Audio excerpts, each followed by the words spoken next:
Halo semuanya, kita lanjutkan ke part 2, masih mengenai segmen dan sudut. Sekarang kita akan ke pembuktian. Oke, saya akan share screen terlebih dahulu. Ya, this is it.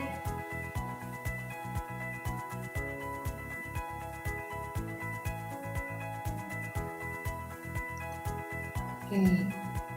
Ya, ini adalah part kedua, masih tentang responsi geometri, khusus untuk topik segmen dan sudut.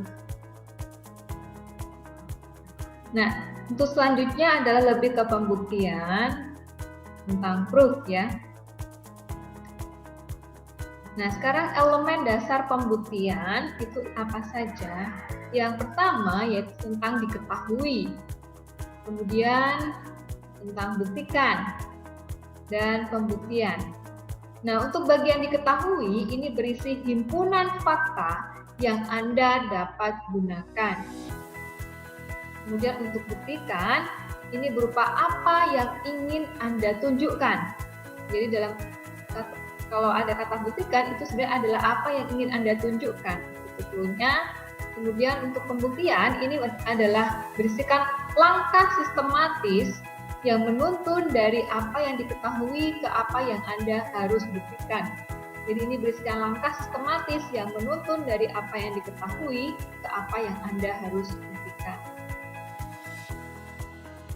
Ini adalah contohnya. Diketahui sudut RST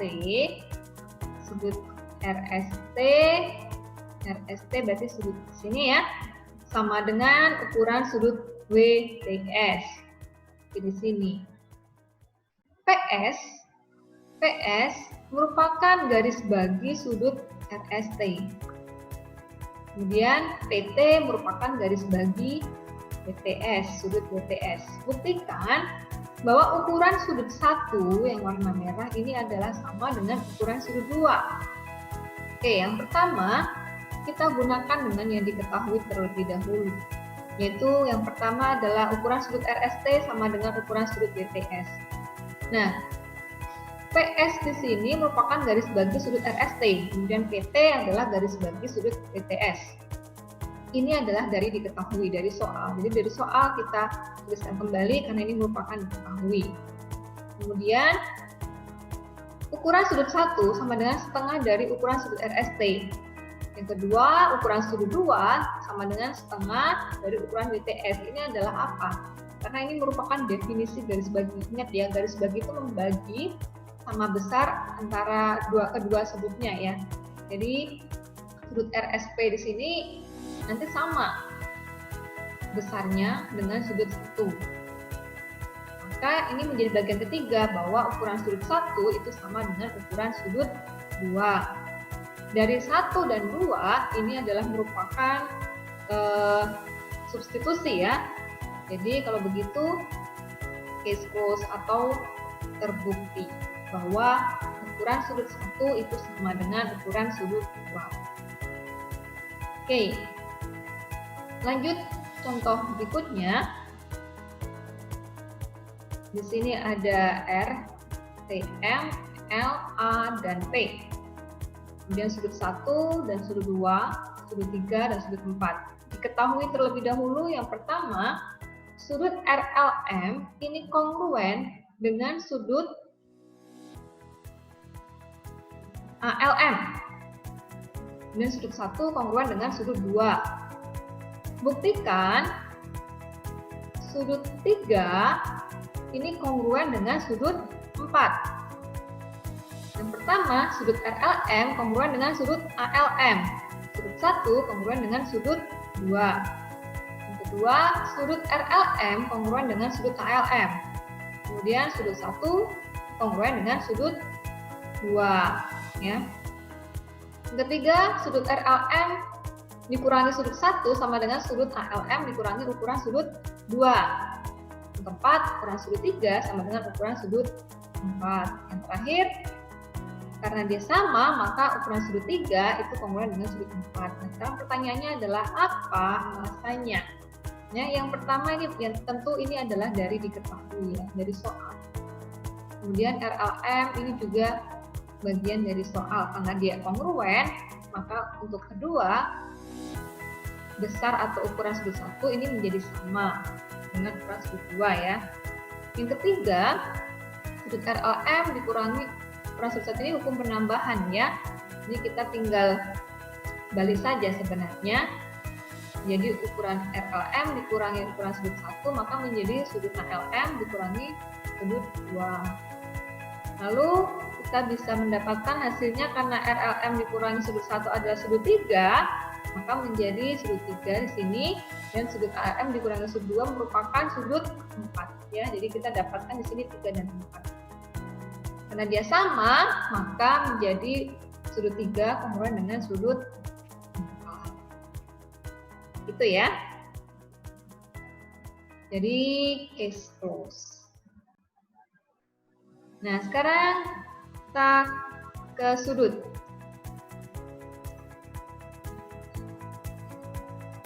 Perlu diingat bahwa dua sudut itu saling suplemen jika jumlah keduanya adalah 180 derajat. Jadi jumlah antara kedua sudut itu.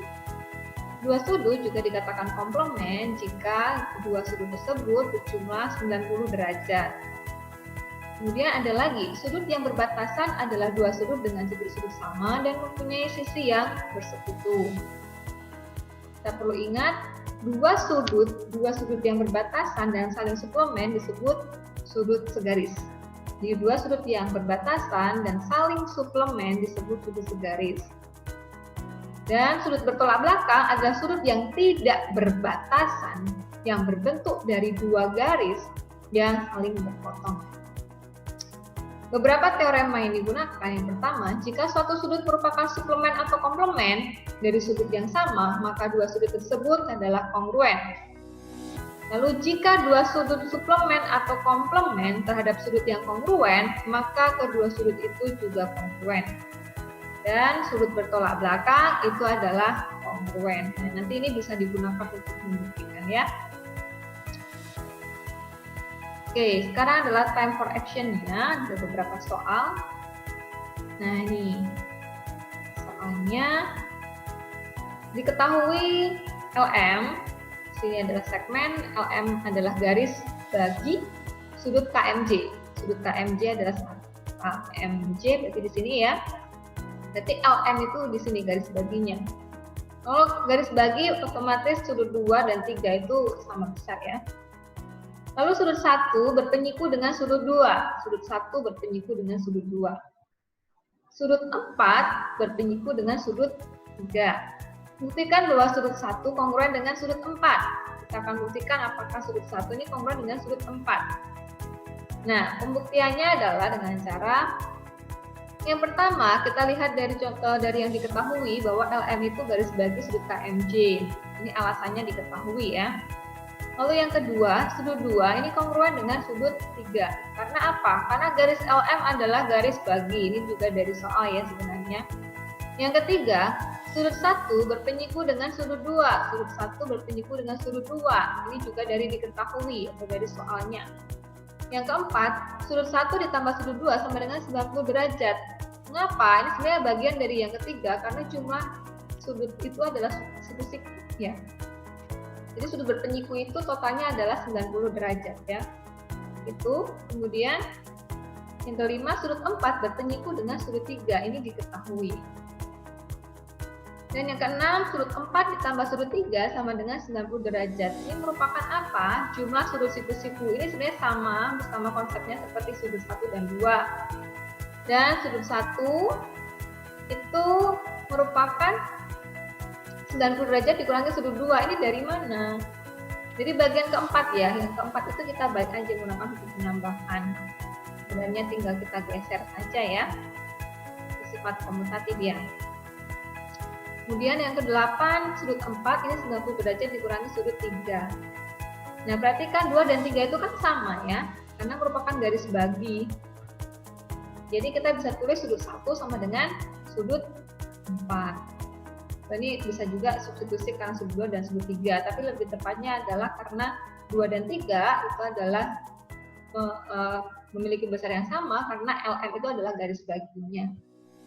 Jadi karena sudut 1 dan sudut 4 sama, maka sudut 1 itu kongruen dengan sudut 4 ini tertentu. Jika Anda bisa mendapatkan langkah yang lebih sederhana, maka bisa digunakan namun dengan alasan yang kuat dan alasan yang lengkap. Gitu ya. Kita akan lanjutkan contoh berikutnya. Terdapat dua garis yang saling berpotongan, di mana besar yang sudut yang pertama yaitu sudut CEA adalah 3x min 18 derajat. Kemudian sudut DEB yaitu 2x tambah 5 derajat. Yang ingin dicari adalah nilai x-nya, kemudian tentukan besar semua sudutnya. Karena merupakan sudut bertolak belakang berdasarkan teorema sebelumnya, maka kita bisa cari dengan cara seperti ini ya. Jadi besar sudut AEC atau CEA itu sama dengan besar sudut DEB. Karena besarnya sama, maka kita bisa tuliskan 3x min 18 sama dengan 2x tambah 5. Lalu x sama dengan 23. Jadi pada sudut AEC sama dengan 3 kali 23 dikurangi 18 sama dengan 51. Pada sudut DEB sama dengan 2x tambah 5, yaitu 2 kali 23 ditambah 5 sama dengan 51. Jadi besarnya sama ya tentunya ya, karena merupakan sudut bertolak belakang antara AEC dan DEB. Jadi kesimpulannya adalah benar bahwa sudut ini saling bertolak belakang dengan besar yang sama, yaitu 51. Contoh berikutnya, diketahui sudut 3 berpenyiku dengan sudut 1, sudut 4 berpenyiku dengan sudut 2. Buktikan bahwa sudut 3 kongruen dengan sudut 4. Buktinya adalah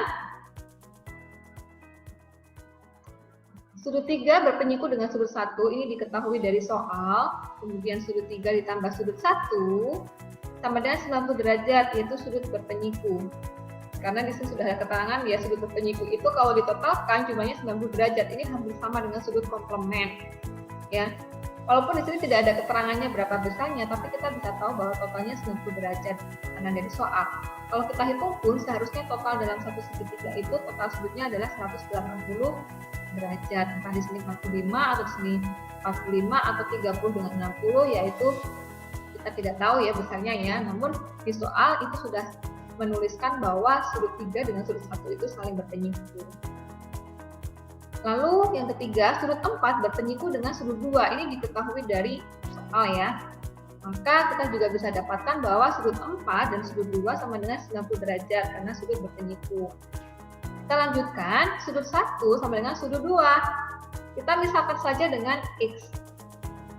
Mengapa kok sudut 1 sama dengan sudut 2? Karena sudut 1 dan sudut 2 ini merupakan sudut yang saling bertolak belakang. Jadi kalau sudut yang saling bertolak belakang, maka besarnya adalah sama. Ya. Nah, kita misalkan sudut 1 dan sudut 2 ini adalah X ya. Kita bisa tambahkan satu variabel untuk mempermudah. Kemudian yang keenam, kita lanjutkan dengan sudut 3 sama dengan 90 derajat dikurangi sudut 1. Ini dari mana? Kita bisa lihat pada bukti yang kedua, langkah kedua. So, kita bisa tambahkan bintang 2 ya. Lalu sudut 3 sama dengan 90 derajat dikurangi X. Kenapa ini X? X ini adalah bagian langkah kelima ya, yaitu kita substitusikan. Kita lanjut langkah ketujuh, yaitu berkaitan dengan sudut 4. Sudut 4 ini sama dengan 90 derajat dikurangi sudut 2. Ini bagian dari yang keempat ya, menggunakan hukum penambahan komutatif. Kemudian yang ke-8, sudut 4 sama dengan 90 derajat dikurangi X. Ini mengapa X? Karena bagian dari yang langkah kelima, yaitu substitusi ya. Lalu yang ke-9, sudut 3 sama dengan sudut 4. Mengapa? Ini adalah bagian dari langkah ke-6 dan langkah ke-8. Ya, mengapa? Karena sudut 3 sama dengan sudut 4 sama dengan 90 derajat min X. Ya. Jadi kita cukup menuliskan sudut 3 sama dengan sudut 4 saja. Dan langkah yang ke-10 adalah langkah yang terakhir, yaitu karena sudut 3 sama dengan sudut 4, maka sudut 3 kongruen dengan sudut 4. Jadi terbukti ya, atau expose. Begitu. Jelas ya semuanya? Nah, sekarang saatnya latihan soal. Saya akan memberikan soal melalui Moodle. Silahkan dikerjakan. Jadi sekian dari saya. Terima kasih. Tuhan memberkati. Sampai jumpa.